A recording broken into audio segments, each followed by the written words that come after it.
ข้าวไม่มีกินก็มากินข้าวฟรีอยู่ที่ประเทศไทยนะว่าสันข้าวฟรีอย่างพี่น้องเนาะFCหลายคนก็มั่นใจว่าบ่าวน้อยปักเซมาไทยบ่ได้แล้วมาไทยบ่ได้ถ้าว่าเรามีการแจ้งความแบบนี้อยู่ไหน กับมีปัญหากันอยู่นั่นนี่บ่าวน้อยปักเซนี่บ่มีสิทธิ์มาไทยเลยเนาะมาไทยบ่ได้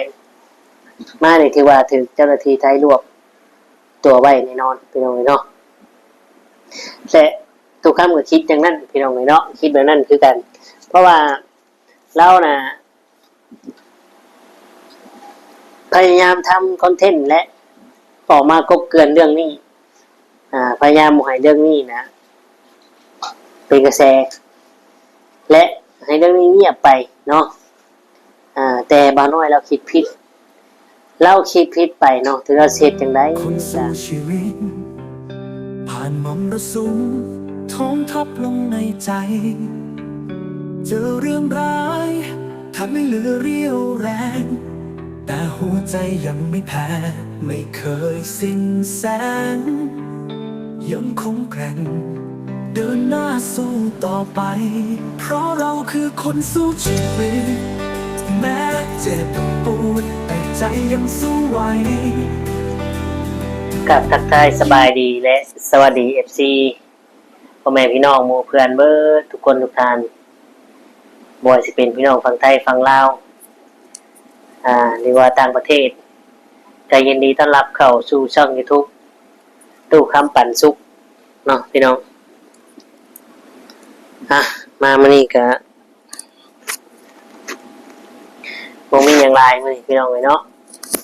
คือเบี้ยวจังซี่แหละ ผมมีอย่างไรพี่น้องมานั่งคุยนั่งร่วมกันแล้วก็ตอบคำถาม FC เนาะตอบคอมเมนต์ที่ทุกคำได้ลงคลิปไปก่อนหน้านั้นแล้วล่ะเนาะเกี่ยวกับบ่าวน้อยปากเซพี่น้องเนาะที่ทุกคำได้ลงคลิปไปฮั้นที่ว่าเพิ่นได้อัปเดตลงล่าสุดว่าน้ำท่วมเขาจะบ่มีเขากินแล้วเพิ่นว่าเนาะลงทุนกับเบิดหลายหมื่นเติบเพิ่นว่าจ้างดำซื้อปุ๋ยหมกน้ำมันมาหว่านมาไถมาข้านทันเลยเนาะพี่น้องรวมแล้วก็ 2-3 หมื่นเพิ่นว่าจังซี่นะนี่คือทางบ่น้อยปักเซเพิ่นได้เว้าในคลิปหั้นพี่น้องเนาะในหลักๆเลยเนาะประเด็นมื้อนี้มี FC หลายๆคนคอมเมนต์เนาะบางคนก็ส่วนมากเพิ่นสิเว้าไปทางว่าเฮ็ดคอนเทนต์เอาซื่อๆเนาะทางบ่น้อยเพิ่นเฮ็ดคอนเทนต์เอาซื่อๆบ่น้อยน่ะเชื่อบ่ได้แล้วเพิ่นว่าแนวนี้พี่น้องเนาะเชื่อบ่ได้แล้วก็มักซับขาหลอกบางคอมเมนต์ก็ว่ามาน้อยเราดูดีมีสุขมีอยู่มีกินเนาะพี่น้องเอ้ยก็เลยบ่อยากเชื่อและบ่มั่นใจทางบ่าวน้อยปักเซพี่น้องเนาะแล้วก็มี FC เนาะถามมาว่าที่ทุกคำบอกไปว่าถ้าบ่าวน้อยข้ามมาไทยเนี่ยถูกจับแน่ๆเนาะเจ้าหน้าที่ไทยตำรวจไทยจับแน่ๆ FC เลยคอมเมนต์ว่าแล้วตำรวจลาวดิตำรวจลาวเพิ่นเป็นหยังคือบ่จับเพิ่นเอาไว้เฮ็ดหยังดองไว้หยังทั้งที่ทางเบาโบก็ไปแจ้งความแล้วเนาะพี่น้องเขาต้องคิดตัวนี้ก่อนว่าเบาโบเนี่ยไปแจ้งความไว้แบบใดเนาะไปแจ้งความไว้แบบใดแจ้งความไว้เพื่อว่าให้บีบให้ทางบ่น้อยเนี่ยออกมายอมรับและมาคุยมาเจรจากับหมู่เพื่อนซื่อๆบ่หรือว่าแจ้งความจับเลยหรือว่าจังไดเนาะจนป่านนี้ ทางเจ้าหน้าที่เราก็ยังบ่ได้เดินเรื่องดำเนินการอีหยังหั้นนะพี่น้องตามที่ FC เพิ่นได้ติดตามเนาะก็ยังบ่เห็นข่าวยังออกมานะมีแต่ตุกคำนำออกมาก็อยู่ให้อยู่นะอยู่สวนไปสวนปาล์มสวนมันยังเพิ่นเนาะสวนยางยังเพิ่นต่างๆนานาเนี่ยทางบ่น้อยก็ได้แล้วล่าสุดก็ไปเกี่ยวข้าวบัดข้าวบ่มีพี่น้องเอ้ยเนาะมีแต่ต้นกับขี้แกบ นี่แหละที่ AC เพิ่นได้ถามเข้ามาเนาะทางตุกคำก็บ่ฮู้คือกันแต่ว่า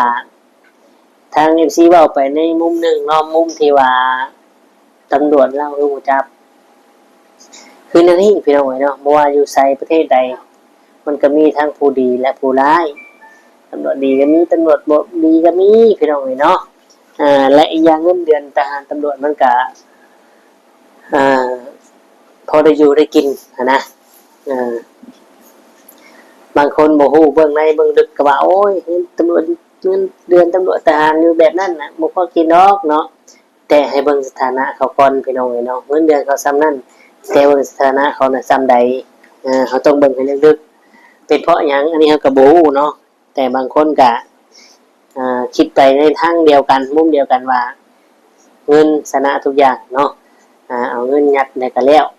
ก็คือบ่มีหยังเกิดขึ้นนะพี่น้องในมุมนี้เนาะมุมทางการที่และอีกมุมนึงก็ว่าทางบ่อน้อยเนี่ยสิมาเห็นหยังเนาะมาไทยเงินล้านเยอะแยะไปลงทุนนั่นอันนี้คือว่าโอเคอยู่เนาะพี่น้องบางคอมเมนต์ก็ว่าโอ้ย บางคอมเมนต์น่ะไปคอมเมนต์มาคอมเมนต์ว่าคนที่บ่ซื่อสัตย์และไปหักหลังเพื่อนพูงเนี่ยไปเฮ็ดหยังก็บ่เจริญพี่น้องเนาะพี่น้องเนาะข้าวที่เราจะไปเกี่ยวน่ะแม่นเราดำอยู่บ่เนาะพี่น้องโอ้ยง่วงนอนเลยพี่น้องเอ้ยอาจสิเป็นพ่อเฒ่าหรือว่าเป็นน้องทางเมียเนาะดำแต่ว่าบ่าวน้อยปักเซก็อาจสิใช้เงินจ้างเอานั่นแหละพี่น้องเอ้ยเนาะใช้เงินจ้างเอาหรือว่าจังใดและทั้งนี้ทั้งนั้นทุกคำกับหมูว่าต้นใบสาเหตุเพิ่นไปแจ้งความไว้แนวใดเนาะ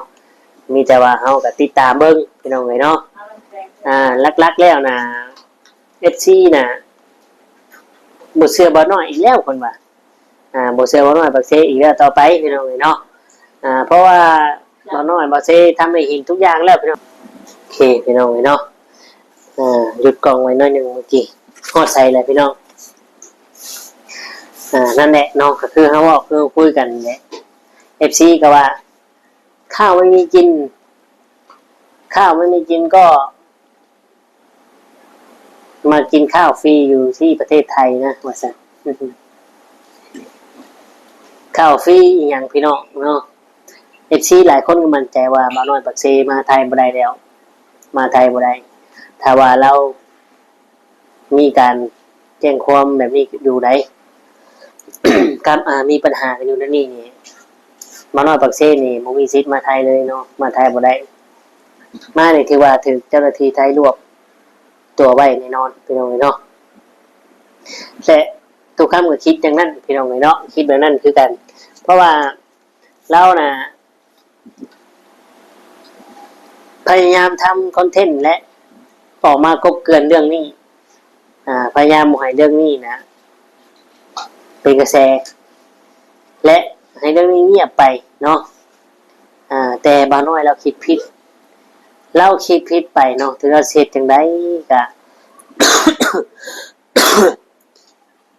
โอ้ยเป็นวัดพี่น้องเนาะกราบขอโทษน้ำในลายมันคันคอขึ้นมาบาทเดียวพี่น้องเนาะนั่นแหละพี่น้องคือทุกคำบอกนะกับ FC เว้าเนาะ FC ก็ว่าอาจจะเป็นคอนเทนต์ของเราเพื่อเราอยากให้มีเรื่องราวมากบเกลื่อนเรื่องนี้เนาะและเราก็พยายามทำตัวเป็นบ่ฮู้บ่เห็นในสิ่งที่มันเกิดขึ้นเนาะเราก็ใช้ชีวิตปกติทางอยู่ลาวก็ใช้ปกติแต่ที่มันบ่ปกติคือตัวนี้พี่น้องคือตัวเราสิมาไทยนี้ เรามาไทยนี่เรามาบ่ได้แล้วเนาะไปเชื่อคือทุกคำบอกว่าบ่น้อยปากเซเนี่ยมาไทยไม่ได้แล้วเนาะทุกคำก็ไม่รู้เหมือนกันนะครับว่าจะมาได้หรือไม่ได้เฮากันรอติดตามกันเบิ่งเนาะว่าสิ่งที่ทุกคนได้คิดไว้ตั้งใจไว้และทุกคนว่ามาไทยบ่ได้เนี่ยมันจะเป็นเรื่องจริงบ่สำหรับเรื่องบ่น้อยปากเซเนาะถ้าว่ามันเป็นเรื่องจริงบ่น้อยเพิ่นมาแต่โดนแล้วเพิ่นว่าเนาะบางคนก็นี่ตักเสร็จก็มาคุยกันแต่ว่าบ่น้อยเพิ่นก็ทำคลิปออกมาว่ายังยุ่งงานยุ่งการหลายเฮ็ดให้ทั่วชวนอย่างก็หลายไล่เพิ่นว่าเนาะพี่น้องเข้าก็ยังบ่ทันได้เกี่ยวว่าซั่นสิไปเกี่ยวบางนึงนี่ก็เจอน้ำท่วมว่าซั่นเนาะFC บางคนก็คือว่าเข้าอยู่บนภูเขาพุอยู่เขาพูน้านี่ขึ้นไปพุ่นดอโอ้ยเนาะพี่น้องถ้าว่าน้ำท่วมขึ้นฮอดพุ่นโอ้ยเบิดเลยสาบานเนาะแต่ก็มีอยู่น้ำท่วมพี่น้องก็มีออกข่าวยังน้ำท่วมอยู่แต่ก็ท่วมผู้ที่ติดน้ำห้วยน้ำเซน้ำคลองนั่นแหละเนาะพี่น้องเนาะรถฟังลมตะลิงมาแล้วก็ทำให้ท่วมบ้านเรือนของพ่อแม่พี่น้องประชาชนพี่น้องเนาะนี่แหละคือเรื่องราวเนาะที่เป็นมากครับพี่น้องเนาะคืออยากนอนแท้พี่น้องมันยังFC ของตู้คำคิดว่านั่นใดเนาะสำหรับFC ใส่คอมเมนต์กันมาเนาะมีความมั่นใจมากสำใดมีความเชื่อใจร้อยปานใดเนาะว่าทางบ่น้อยปักเซ่เนี่ยข้ามมาไทยเนี่ยข้ามมาบ่ได้FC คิดเห็นจังไดเนาะทุกคำก็ว่าบ่ได้คือกันพี่น้องบ่ได้คือกันเนาะจังไดก็มาบ่ได้ดอกถ้าว่าบ่น้อยปักเซ่ข้ามมาไทยได้เนาะถ้าว่าทีมงานบ่ต้นได้ดำเนินการต่อแฮงมาบ่ได้พี่น้องเนาะแต่ที่ทั้งนั้นบ่ต้นก็ทั้งมาโวเพิ่นก็ยกให้เป็นหน้าที่เจ้ายกให้เป็นเจ้าหน้าที่ตำรวจที่ดำเนินการต่อเนาะเพราะว่าทางเพิ่นก็ได้เสียเวลามามากแล้วหลายแล้วหยุดงานลางานครอบตะแกรงเมื่อเพื่อจัดการเรื่องนี้พี่น้องเนาะนี่แหละพี่น้องเพิ่นก็มีเดี๋ยวให้เจ้าหน้าที่จัดการถ้าว่าเจ้าหน้าที่ยังบ่จัดการล่าซ่าทั้งบ้านเฮาบ่ว่าเพิ่นก็อาจจะมีแผนของเพิ่นอีกเข้าไปหาเจ้าหน้าที่อีกอันนี้เฮาก็บ่ฮู้คือกันเนาะมีแต่ว่าให้กำลังใจเป็นกำลังใจให้เนาะขอให้ทางบ่น้อยปักเซออกมายอมรับความจริงแล้วก็มาเจรจาพูดเคลียร์ปรับความเข้าใจกันทุกอย่างพี่น้องเนาะว่าสิ่งที่เกิดขึ้นเนี่ยมันเป็นเพราะอีหยังเนาะพี่น้องอย่างน้อยปักเซเนี่ยออกมาคุยเนาะมาล้มกันกับทีมงานเป็นของบาโบพี่น้องเนาะเฮาก็ติดตามคือกันนั่นแหละพี่น้องเลยเอาก็ประมาณนี้พี่น้องเนาะก็ขอบคุณ FC หลายๆที่เขาเบิ่งมาชมก็ไลค์กดแชร์ให้เนาะสำหรับคลิปนี้สิเป็นจังได๋ตู้กำคือสิขอตัวจบคลิปอำลาพระจากพ่อแม่พี่น้องไปหาเนาะตาเนี่ยสิมื้อบ่ขึ้นแล้วพี่น้องเนาะเพราะว่าเฮาก็เฮ็ดเวียกเฮ็ดงานเมื่อยเพลียเนาะก็อยากพักผ่อนนี่ก็สิเที่ยงกันแล้วพี่น้องเนาะเอาจังไดก็ขอบคุณกับคุณหลายๆ FC พ่อแม่พี่น้องเนาะที่เข้ามาเบิ่งมาชมกดไลค์กดแชร์ให้แล้วก็กดติดตามกด Subscribe ให้ทุกคำขอบคุณหลายๆพี่น้องเนาะทุกคำก็จะทำหน้าที่ของทุกคำให้ดีที่สุดเนาะถ้าว่าทุกคำบอกผิดพลาดประการใดก็กราบขอโทษขออภัยนำหลายๆเด้อเนาะผู้ที่ทุกคำอาจจะฮู้ทางบุทางการอันใดผิดก็ให้บอกอันใดถูกก็ให้บอกเนาะเพื่อเขาจะนำสิ่งที่ FC แนะนำไปมาบอกนั้นไปปรับปรุงและเปลี่ยนแปลงตัวเองใหม่เนาะพี่น้องเนาะเพราะว่าเขาจริงใจและฮักเพลง FC คือกันพี่น้องเนาะโอเคท้ายนี้สุดนี้ทุกคำคือจะได้ขอตัวกล่าวคำว่าสบายดีและสวัสดีครับ